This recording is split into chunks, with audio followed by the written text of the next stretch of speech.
이걸 왜 만들었는지 잘 모르겠는데 제가 볼 때는 이제 엑스머니를 만들었더라고요. 그러니까 이게 원래는 이제 SNS 트위터 쪽 예전에 이제 X의 새 플랫폼이 엑스머니를 출시할 예정이라고 합니다. 원래는 이제 뭐 이런 거에 대해서 이제 뭐 기본적으로 이제 저는 왜 안 만들었을까 생각을 했어요. 기본적으로 이제 예전에 이제 이걸 뭐 어차피 이 기본적으로 제일 먼저 이런 개념을 만들었던 게 이제 일론 머스크다 보니까 페이팔에 이런 것들을 기본적으로 제일 먼저 만들었던 게 이제 일론 머스크 아니겠습니까? 그러니까 저는 이걸 만들지 않을 이유가 없다고 보는데 어차피 가상화폐에 대해서도 앞서가고 있고 그 다음에 이제 이런 핀테크 쪽에서도 앞서가는 건데 저는 이거를 어디다 쓸지 잘 모르겠어요. 예. 그러니까 엑스머니가 어디에 쓰이는 거래요? 그 X 그 플랫폼 안에서 쓰이는 걸까요? 그러니까 이 안에서 쓰이지는 않을 것 같아요. 이 안에서 쓰일 새가 없어요. 왜냐하면 여기서 뭐 그쵸, 뭐 쓸 게 없는 거죠. 그러니까 다만 이제 이걸 기반으로 해서 이제 다양한 이제 사업을 하게 되겠죠. 뭐 핀테크 사업을 통한 이제 이게 플랫폼이니까 이 플랫폼을 기반으로 해서 다양한 진출 사업을 하게 되는 거겠죠. 그러니까 제가 볼 때 AI 어떤 사업을 이제 자기네들이 서비스를 할 때 그 서비스를 이제 보시나 이런 것들을 하게 될 거 아니겠습니까? 여기서 이제 AI 서비스가 이제 유료화되거나 이랬을 때 그것을 결제하는 걸 이걸로 결제하게 되거나 이 머니로 결제해야 되거나 이런 것들을 결제 서비스를 이걸로 하게 되지 않을까라는 생각이 드는 거죠. 그러니까 어떤 결제 창이 필요하게 분명히 될 거거든요. 자기네들이 한 서비스를 필요할 때 그 결제 창에 있던 이런 것들을 이 머니로 하게 되는 거죠. 그러니까 결제를 뭔가로 해야 되는데 그 금융 시스템을 이걸로 결제하게끔 하는 거죠. 자신들의. 그리고 이제 기본적으로는 이걸 만들었을 때는 이제 기본적으로 테슬라 차를 살 때 이걸로 결제하게 되거나 이런 식이 해야 되는 거죠. 예. 기본적으로 이걸 거치게 되면 모든 걸 다 이걸 결제하게 되면 그 수수료나 많은 것들을 시스템을 이용할 수밖에 없는 거죠. 근데 이제 그런 얘기도 들었어요. 그 산업적으로 기업들의 최종 목적은 특히나 플랫폼 기업에 해당하기도 하지만 전체적으로 최종 목적은 은행이라고 했어요. 그래서 왜 우리가 카카오도 이제 카카오뱅크를 출시하고 또 여러 핀테크 기업들이 뱅크 쪽으로 가는 게 일단 고객 정보가 있으면 그걸 가지고 가장 잘 활용하면서 수익을 내기 쉬운 분야가 이제 은행 쪽이다 보니까 지금 스타벅스도 이제 사람들이 평가하는 게 은행으로 평가를 하더라고요. 은행의 밸류로. 왜냐하면 스타벅스가 사이렌 오더 같은 것들 하면서 이제 많은 고객들의 정보랑 결제 시스템을 거기다 넣었잖아요. 카드도 판매를 하고 그리고 여기서 자동으로 결제하게끔 그런 것도 연동이 다 되어 있잖아요. 모바일로도 사게끔 하고 그래서 이제 스타벅스 은행이라고 불리는 그런 시선도 있더라고요. 그래서 뭔가 이제 일론도 큰 그림이 또 있을 수 있지 않을까 싶어요.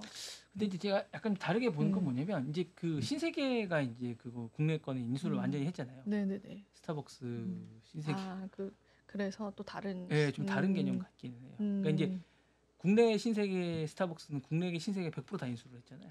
그건 몰랐어요. 그러면 이제 신세계가 그 정보들을 다 가지고 관리를 하는 거네요. 그렇게 될 것 같은 생각이. 본사에도 공유를 하지 않을까요? 그런 전 세계 사람들의 계좌 정보와. 그게 잘 모르겠어요. 그러니까 그거는 이제 그게 이제 제가 알기로는 지분을 신세계가 거의 100% 가져간 걸로 알고 있어서 그래서 지금 우리나라만 유일하게 그 7,900원인가 그걸 내면 그게 전 세계에 없는 제도거든요. 그 제도가 다른 나라에는 없는 제도예요. 그러니까 7,900원 좀 할인해 주는 제도 있지 않습니까? 그 제도가 다른 나라에는 없어요. 그 사이렌 오더도 원래 한국에서만 개발했었고 한국에서만 사용했었대요. 그게 신세계가 이제 하면서 신세계가 아니라 이제 SSG가 다른 기업이니까 SSG가 하면서 그만 할 수 있는 제도니까. 왜냐면 그거를 온전히 이제 다 그 권한이나 이 라이센스를 한국에서 다 갖고 있기 때문에 가능한 제도인 거죠. 그게 이제 가지고 있기 때문에 가능한 제도인 겁니다. 그러니까 할인 제도나 이런 것들이. 예. 알겠습니다. 네. 약간 좀 다르지 않을까라는 생각이 드는 거죠. 네. 한번 또 계속 이야기 들어볼까요? 네네네. 비트코인이 올해 얼마까지 갈 거라고 보십니까? 비트코인이요? 네. 올해요? 글쎄요. 전망치를. 저는 이제 전체 전망치는 20만 정도 보긴 하던데 이제 리서치들마다 가격은 조금 다르긴 미친 거 하지만. 아닌지 모르겠어요. 제가 1억 달러까지 예상하는. 그거는 좀. 네. 7만 5천 달러에서 25만 달러, 일부는 1억 달러까지 예상을 하시더라고요. 예, 그래서 이제 경제 포브스가 기간에 따라 이제 이유로 천차만별이라고 보도를 해서 제가 이제 기사를 좀 가져왔는데요. 7만 5천 달러부터 25만 달러, 일본 1억 달러까지 폭넓게 스펙트럼을 보여준다고 얘기를 하고요.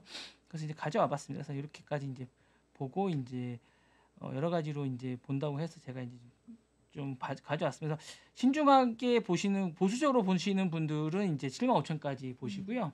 그리고 이제 좀 보통 최저를 한 8만까지 더 이상 내려가지 않는다고 보시는 분이 많고 좀 높게 아주 많이 보시는 분들은 이제 많이 뛸 거라고 이제 친암호화폐 정부니까 25만 달러까지 보시는 분들도 계시더라고요. 근데 이제 막 지르신 아드님 같은 분은 희망사항이신 것 같아요. 1억 달러 이렇게 보시는 분 제가 볼 때. 맞아요. 네, 그렇게 보시는 분도 계시는 것 같습니다. 그러니까 뭐 아드님은 그때 100만 달러라고 얘기하시고 뭐 이러니까 뭐 그러시는 분도 계시는데 이건 뭐 그러신 것 같고요. 제가 보기에는 그냥 그 한 8만 5천 달러부터 25만 달러까지 이렇게 스펙트럼을 보시는 것 같아요. 그래서 그 안에서 그렇게 보지 않을까 이렇게 폭넓게 보는 것 같습니다. 재미로 이렇게 제가 한번 전망치를 재밌네요. 이제 보시는 네. 걸 가지고 와서 이렇게 한번 제가 올해 이제 뭐 이렇게 운세 보듯이 제가 이렇게 그냥 올해 비트코인 운세는 네네 막 이렇게 해서 이런 한번 식으로. 네. 가지고 와봤습니다. 예, 그래서 한번 보시라고 잠깐 좀 이따 좀 더 해주시면 좋을 것 같아서 그냥 네, 가져와봤습니다. 알겠습니다. 네. 그리고 이제 요거는 뭐 좀 이따 설명을 좀 해주시면 좋을 것 같은데 시리 도청 의혹이 있어서 이게 이제 기사가 나와서 좀 제가 잠깐 좀 설명을 해드릴까 합니다. 이게 개인정보 보호를 위해서 강조한 애플이 최근에 가상 시리를 통해서 이제 은밀히 녹음했다는 의혹이 있어서 9만 5천 달러를 지불하기로 합의를 했다고 합니다.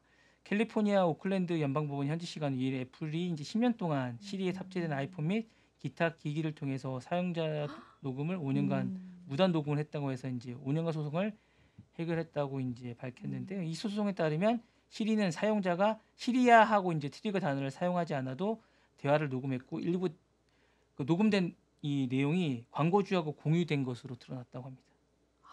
너무 무서운데요? 광고주는 이를 이용해서 소비자에게 적합한 상품과 서비스를 판매하려고 했다는 주장이 제기됐습니다. 근데 이제 애플은 이 사실을 부인하고 인정하지 않았다고 합니다. 그래서 이번 합의는 미 연방 판사 제프리 화이트의 승인을 받아야 최종 확정된 아직 확정은 된 건 아닙니다. 변호사들은 오는 2월 14일 법원 심리를 제한한 상태고요. 뭐 이런 상태라고 합니다. 이렇게 이제 다투고 있는 상태라고 합니다. 예.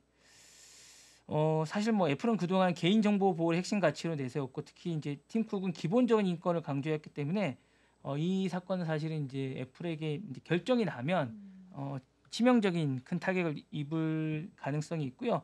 만약 합의안이 승인이 되면 아직 승인은 된 건 아닙니다. 2월 14일, 9월 17일부터 2월 23일 말까지 애플 기기를 사용하는 사용자들은 손해배상을 청구할 수 있다고 합니다. 네, 한 기기당 최대 20달러를 지급할 예정이라고 하네요. 얼마 안 주네요. 네, 청구자에 따라서 이제 금액이 변동되고요. 보상 금액은 최대 5기기로 제한된다고 합니다. 그래서 이 소식이 전해져서 그런지 애플 소식 주가가 2.62달러 하락했다고 아까 뭐 좀 떨어져서 요것 때문에 떨어진 게 아닌가라고 이제 얘기를 하는데 어쨌든 이런 이야기가 지금 오클랜드 법원에서 왔다 갔다 하고 있다고 하는데 이게 어떻게 결론이 날지는 잘 모르겠습니다. 이런 이제 소송이 있어서 이제 요 소식을 여러분들에게 좀 전해드렸습니다. 네, 그래서 한번 저희 보시라고 제가 잠깐 이런 소송이 있었다라고 이제 잠깐 말씀드렸습니다. 그러니까 참 제가 볼 때 이런 것들이 인공지능 이런 걸 만들고 이런 것들을 이용하는 이런 부분들을 어떻게 해결해야 될지가 참 어려운 것 같습니다. 제가 의도치 않게 이렇게 막 애플이 이걸 의도한 건 아닐 텐데 예, 이렇게 또 뭐 공유되고 이러다 보니까. 근데 이거는 너무 섬뜩한 것 같아요. 어쨌든 그러니까 이게 우리의 그런 일상을 녹음을 하는 거잖아요. 네네네. 요즘에 홈캠도 논란이 많이 되고 있잖아요. 그러니까 이게 뭐 그리고 이제 여기 우리 공유 촬영할 때 이렇게 뭐 이렇게 쭉 옮겨다니면서 뭘 서치하잖아요. 네. 정보를 네. 구글 뭐 처음에 구글 같은 것도 막 서치하잖아요. 그런 것들도 사실은 저희가 이제 뭐 와이파이 번호나 이런 걸 막 서치한다고 많이 그랬던 적이 있었던 것 같아요. 그래서 그것도 이제 뭐 개인 정보를 수집한다고 해서 막 논란이 많이 됐던 것 같은데. 저는 너무 섬뜩한 것 같아요. 네네. 네, 이게 사실. 근데 뭐 털어도 뭐가 나올 사람은 아니지만 그래도 뭔가 불쾌하고 네네. 광고주한. 근데 뭐 아직 확실히 된 건 네, 아니죠. 네, 맞습니다. 이제 약간 이런 지켜봐야 논란이 되겠죠. 있어서 지금 이제 확정이 되고 이제 판사가 판결을 내려야 이제 땅땅땅 두들겨야 되고 이런 것들은 계속 이제 어쨌든 논란이 일단 되고 있다는 것 자체가 이제 뭔가 애플한테는 썩 좋은 건 아니라서 이게 주가에 영향을 미친 게 아닌가라는 생각이 듭니다. 아이폰이 이제 녹음이 되잖아요. 네네. 그래서 제가 녹음 기능을 사용을 해봤는데 그 녹음이 됩니다라고 딱 나오더라고요. 명시가 되더라고요. 통화를 같이 하는 분한테. 그래서 이제 그분 그냥 시험 삼아 해봤는데 되게 흠칫 놀라시더라고요. 지금 녹음하는 거야 이러면서. 그래서 네. 그게 아니라 테스트 해봤다고. 근데 이제 녹음 기능은 되더라고요. 아, 통화 중에 녹음이 됩니까? 네, 통화 중에 녹음이 돼요. 아. 그래서 그걸 누르면 녹음을 시작합니다. 이렇게 해서 양쪽에게 다 들려요. 그래서 몰래는 녹음이 안 돼요. 아, 원래 이제 SK에서 사용하는 녹음 기능이 있어요. 아, 저절로 녹음하는 SK 서버에 녹음되는 기능이 있어서 저는 이제 통화할 때 그 자동으로. 기능을 쓰거든요. 아, 그래요? 텍스트로도 되고 그 기능이 있어요. 그래서 이제 저는 그 기능을 그것도 돈을 내야 되나요? SK 사용자들 사용자들 무료입니다. 무료예요? 예, 이제 그건 다만 이제 그 녹음 내용이 SK 서버에 저장이 돼서 되기는 하니까. 예, 그래서 텍스트로도 되고 그래서 이제 음. 저랑 이제 통화를 하시면 그 아, 통화가 이제 SK 서버가 제 핸드폰에 그렇게 되는 거군요. 예, 지금 AI처럼 이제 녹음이 지금 거의 다 저 대화는 다 녹음이 되기 때문에 저절로 되더라고요. 아, 예. 그런 것도 뭐 약간 양날의 검이죠. 뭔가 네. 그죠? 지금 바로 구독을 눌러보세요. 실시간 경제 뉴스, 투자 전문가들의 다양한 시황과 정확한 분석, 또 알찬 투자 정보까지 신뢰할 수 있는 저희 서울경제TV와 함께하세요.